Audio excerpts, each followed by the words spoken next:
Hey, Cowboy Nation, this Cowboys abroad. Let's get into some football. Let's get into some football talk. Let's talk about David Irvin, and Randy Gregory. Just my thoughts, my opinion on the situation, matter at hand. Everybody with the new CBA and new agreements going on.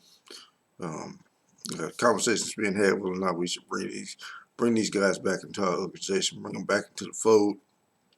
Um, with with marijuana no longer being a suspendable offense, these guys that we want back in the these guys that want back in the locker room. Uh, and in further closing, I just say, my initial position, my personal position, is I am not a fan. I'm not a fan of drugs in the drugs on the football field. Um, players using drugs and playing football, and that includes marijuana. I'm just not a fan. I'm just not a fan of a person. Um, but it comes down to in this situation, it comes down to NFL policies and what they want to do. And it really ain't personal. It's a decision based. It's a decision of an organization based on how they feel about it, what they think their risks are, and how much risk mitigation versus risk avoidance that they want to employ. That said, these two guys, do we want them back on our team? I think it's no question the ability. It's no question the ability is there. For both of these players. These players are dynamic players. Are they on the same playing field? Should we consider them as a package deal, bringing these guys back? Do we want both of these guys back? One of these guys back? Is the only issue. Is the only issue here marijuana? And that's kind of uh, the underlying consideration. In my estimation, I don't think the only issue here is marijuana, and I don't think the only issue is playing ability. I see these guys as having independent cases, two separate cases, not a practice and not a package deal. And on one hand, you have one player, um, one player that essentially has had an issue with marijuana even before he started playing football. You have a guy, man, that failed the marijuana test, at the combine before he was even drafted, you know. And the Cowboys hired hired this player, knowing full well that he had issues with this particular substance from day one. Not only did we hire the player, but we also re-signed the player after several failed tests of this substance, which leads me to believe that the Cowboys are wide open, and what they're dealing with has accepted that risk, and feel as though Randy Gregory comes at a price point that's worth the risk in which they're taking. If they get him for a few games, he $2 million player, and they get him for a few games, he can play a few games for us and help us win 3, 4 games. The Cowboys have seemed to be okay with that. If he has some setbacks, the Cowboys have seemed to be supportive of that and have been since day one of him being in the league. And so to, I mean, to be free, to be free to play once the new CBA go into effect, if it goes into effect. Bringing Gregory back, I don't really see an issue. In fact, uh, I believe the Cowboys will welcome open arms Randy Gregory back. He's a playmaker. He's a difference maker. He's electric on the field. He does his job on the field. Does the job on the field when he can stay on the field.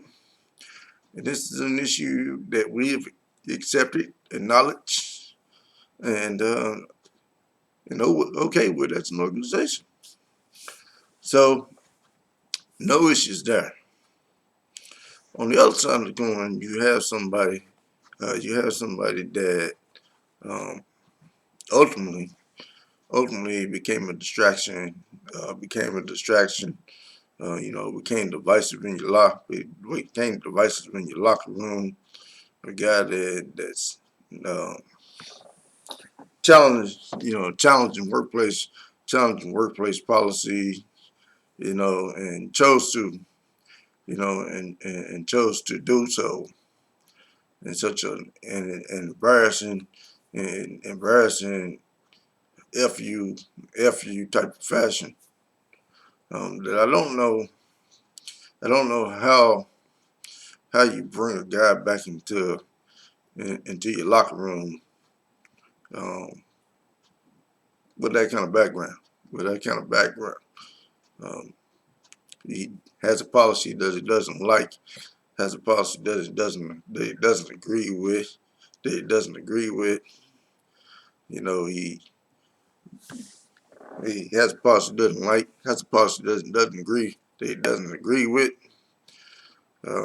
It's only a matter of time before he doesn't agree with the next policy. What's he gonna do then? Is he gonna walk on your team then?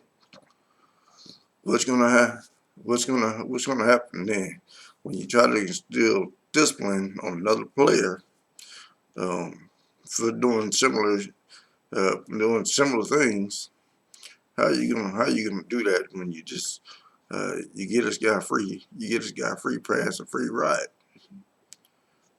If you're going to establish a culture of discipline and one of team and one of playing together, this is not the guy that you want in your locker room, because he has demonstrated that he's not a team player. He's not a team player, and in a lot of ways, I feel as though um, the way he went about it was just straight up, straight up selfish. Because you're in the middle of the season. You got teammates putting a job on the line. You got people that um, didn't get a spot in the line, didn't get a spot in the lineup, and then you uh, taking up valuable space, time, and effort, and resources that could have been used developing somebody else that wanted to stay on the field and play, and guys that did the right things so they could be on the field, not for themselves but for their teammates.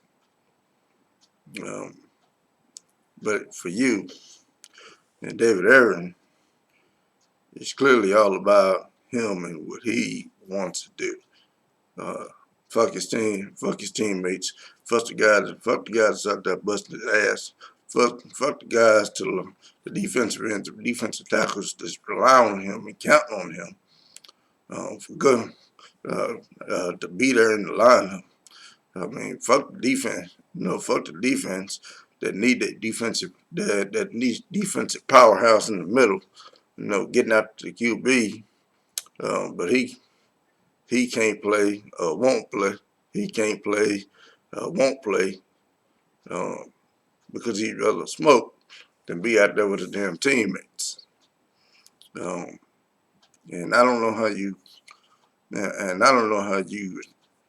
uh, establish a culture of discipline in team football. Bringing somebody like that after they done clearly gave you an F-bomb and spit in your face, as well as your team.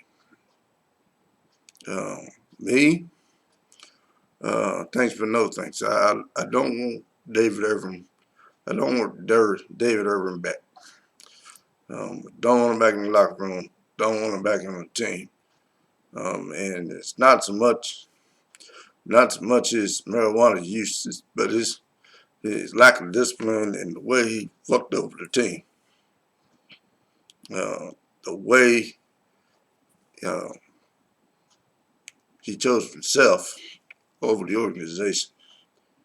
Can't have that. Can't have that at all. Can't have that at all. I mean, because if you're going to be an undisciplined football team, you might as well pack it in right now because you don't want to win squat if you can't instill discipline in your football team. That's a lot of the Cowboys' problems now is the undisciplined culture that's been existing over the last decade. But we'll see. Ultimately, I don't have a hat and ring. Ultimately, it's the Cowboys' decision. But Randy Gregory can get back on the field. Great. David Irvin, you made a choice. Your choice was me first. So you deal with me first. You deal with me first, so you go to another team, and we don't need you. We don't need you in the Cowboys. We don't need you in Cowboys next year. No, but it is what it is. It's whatever. It is what it is. It's whatever. We keep pushing. Really, at the end of the day, all we can really do is give our opinions on the matter. That's just my opinion. That's all I got. All I really want to talk about. These topics really have been beat to death. In ways, it's repetitive, it's boring. But in ways, it's good, Cowboy Nation. It's good that we talk about the same topics over and over again. Because when we're talking about these topics, that means we're not talking about dumb shit or stupid shit that our players have done, to step on their cranks during the off season. When we're talking about these things over and over again, that means that we haven't been given any negative news that takes our attention away from these topics. So you can look at it that way. You can look at it that way. Right now, we don't have no stupid shit, no dumb shit that our players are out there doing, that we gotta deal with the negative impact and the negative media of that, and listen to that kind of crap. So if we getting repetitive, we getting boring, that's good because that means that our players on the roster are staying out of trouble, and that's exactly what we need and what we want for Cowboy Nation. You know, this guy was abroad. Thank you for tuning in. Thank you for checking me out. I'm out.